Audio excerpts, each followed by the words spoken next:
So I don't have to introduce the speaker today because it's me.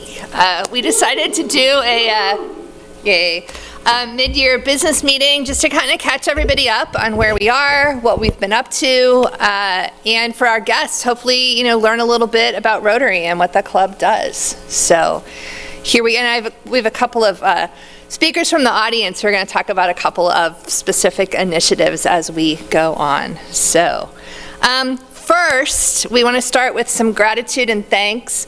At the board meeting last week, Doug Tuvey resigned as club treasurer, and I'll talk about that in a minute, but wanted to thank Doug for more than 20 years doing that job, which I know is often a thankless job and hard. So we have a gift certificate for you. I won't come give it to you now, but seriously, Doug, thank you for your service.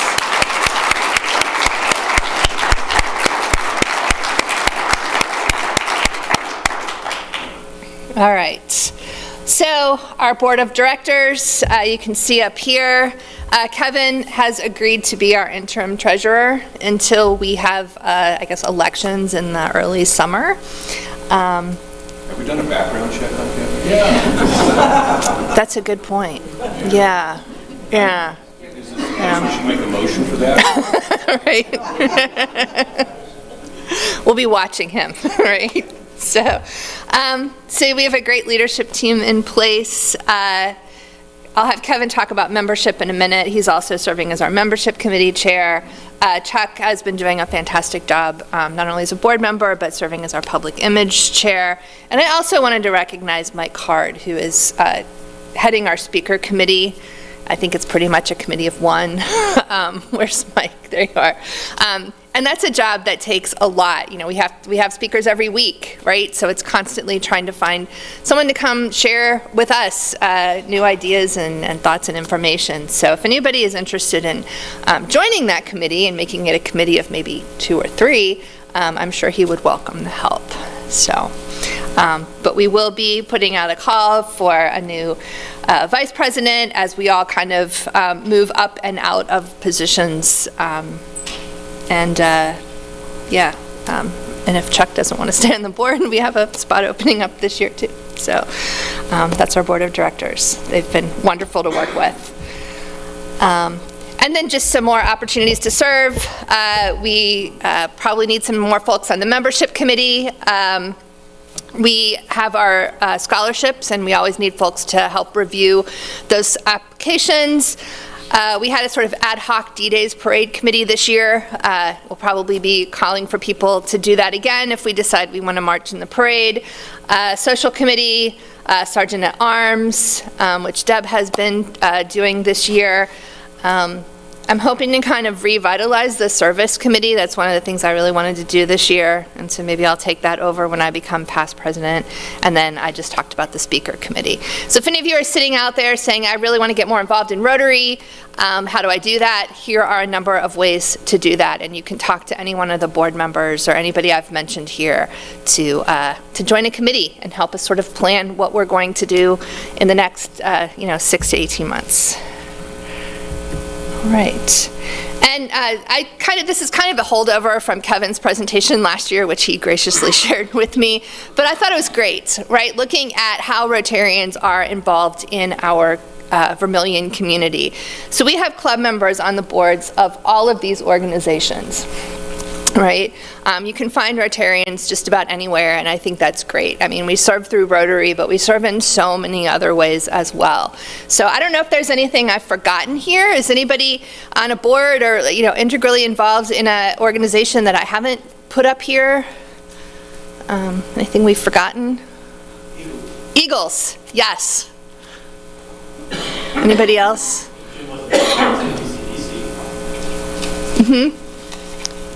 Missouri Valley Growth could go up there. I'm sorry?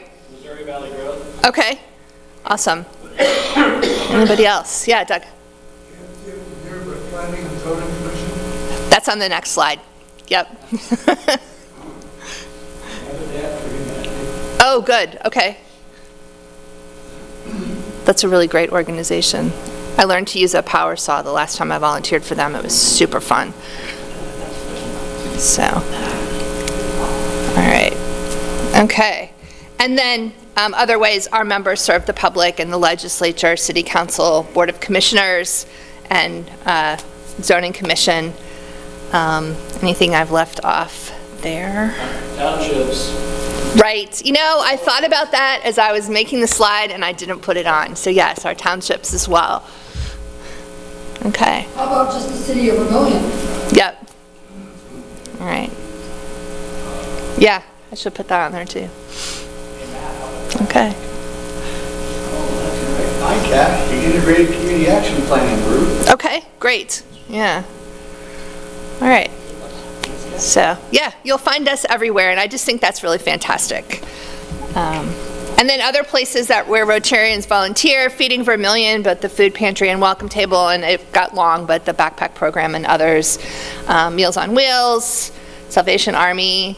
I don't know if we're still doing school crossing guard duty. I don't drive by Jolly as much. There's no school there anymore, but other places as well. So, yeah. And then we'll talk a little bit kind of about our giving and kind of what we've been doing in terms of money. In the first half of the year, we've had $660 go to the food pantry as sort of a pass-through. Those are the envelopes we collect at the beginning of every month on the tables, and that just kind of, you know, goes into our account and then gets, the check gets written straight to food pantry. So that's really great. We've pledged money to Grow Vermillion, so we've put the first $1,200 of that in there. The Angel Fund is a fund through the Vermillion Public School Foundation that provides things like school lunches, hygiene products, clothing, other things that school kids in the school district might need. We supported our exchange student. The $250 to United Way, I believe that was for the Join or Die screening, is that right? Which was, I'll talk about again in a minute. $750 to Music Boosters when they came and performed for us in December. I'm actually somehow agreed to be the chair of the Music Boosters next year. I don't know how that happened, but I did, so really appreciate that. And then money to the Shakespeare Festival. We have our $2,000 scholarships. We actually gave to the first baby of born at Sanford this year, so it's $100, and then the Giving Tree. So every week when we ask for money or when you pay your quarterly bill, this is some of the places right here in our community that your funds are going. So that's much appreciated. And then some more planned giving. The bike helmet program, every second grader in Vermillion gets a bike helmet. If you haven't participated in that, it's really fun. They have little stations where the kids can learn about bikes and injuries, you know, what happens when you fall and break a bone and all that kind of stuff. And then every student, every second grader gets a bike helmet. So we support that.